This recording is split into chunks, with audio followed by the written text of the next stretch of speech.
Pour une fois, mon père m'a trouvé beau.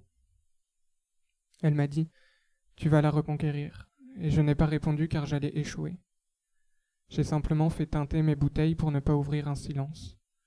Elle savait que j'y allais pour cela avant tout, pour quelques instants et te voir en mouvement. J'ai échoué. J'ai également fait perdre au temps sa patience. C'est ainsi.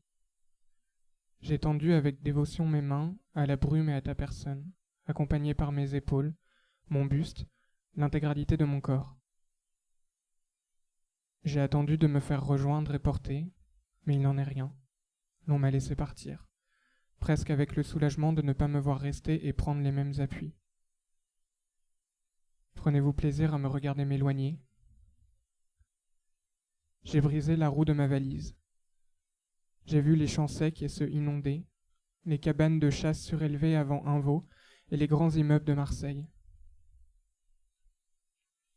Je suis de retour dans ces lieux ignobles où l'on croit être avec l'espace et le temps, où tout est dans sa grande maîtrise.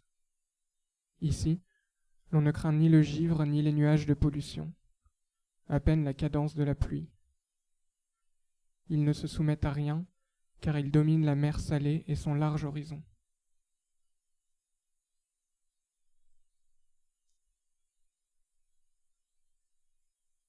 J'ai finalement pu poser mes lèvres sur son carton mal roulé, et cela presque naturellement, par deux doigts tendus et des yeux qui se confrontent.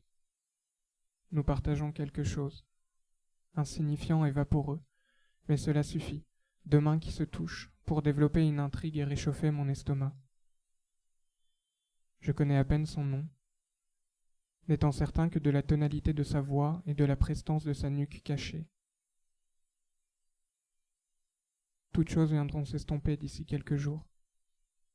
Je ne voulais pas dormir seul, alors nous sommes partis en Italie, sans toi.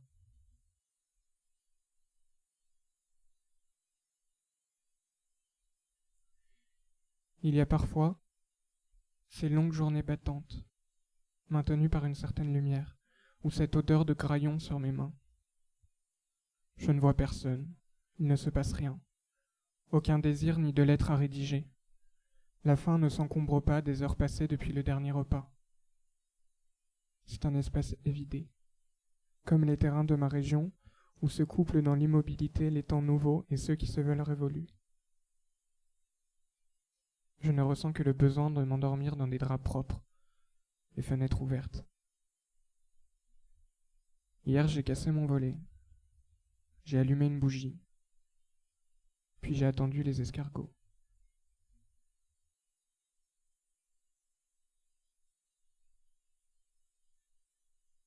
J'ai apporté de la poussière dans la poche de mon blouson, les traînées des mégots par mes bottes, en poursuivant les longs tunnels de toutes ces gares, ayant cette odeur de plastique et de sueur.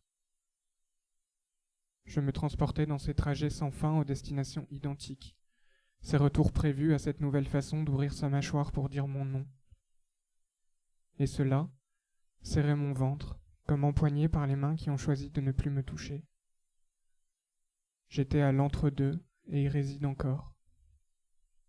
Mon travail tient dans une malle de 100 litres, et ma vie dans une seconde, bien fermée. Un billet de train pourrait suffire à ne plus entendre ma nomination nulle part.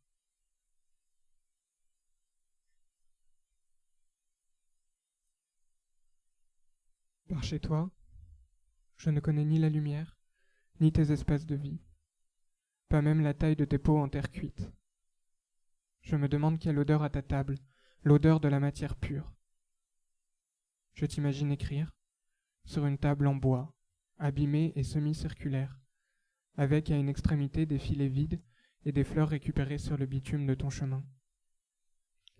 Ici, je n'ai qu'une table ridiculement petite, où l'on ne peut associer une assiette et un livre, ni une lettre et un ordinateur. Il faut sans cesse faire des choix sur lesquels se concentrer.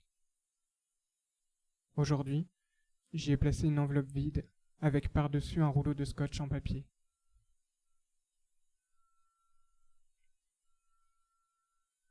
Ils dorment dans les murs rouges, à côté des grandes tapisseries, à côté des bustes et des bibliothèques.